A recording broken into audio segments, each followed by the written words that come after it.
एक छोटे से गांव में रामू नाम का एक गरीब किसान रहता था। उसका जीवन संघर्षों से भरा हुआ था, लेकिन वह ईमानदार, मेहनती और आत्मनिर्भर था। रामू के पास कुछ ही बीघा जमीन थी, जिससे वह अपने परिवार का पेट पालने की कोशिश करता था। वह अपनी पत्नी, 2 बच्चों और बूढ़ी मां के साथ एक कच्चे मकान में रहता था। रामू का जीवन आसान नहीं था।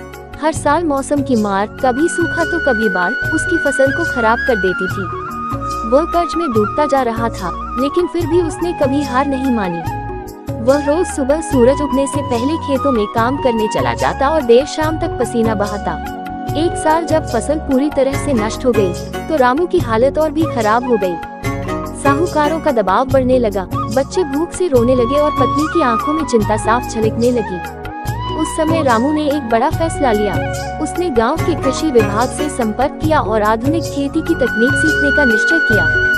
रामू ने सीखा कि किस तरह कम पानी में खेती की जा सकती है, किस प्रकार जैविक खाद से मिट्टी की उर्वरता बढ़ाई जा सकती है और बाजार की मांग के अनुसार कौन सी फसल उगाई जाए।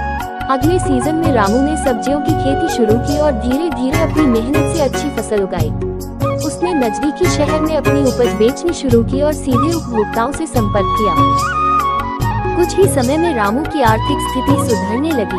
उसने साहूकारों का कर्ज चुका दिया, बच्चों को स्कूल भेजा और घर की मरम्मत करवाई।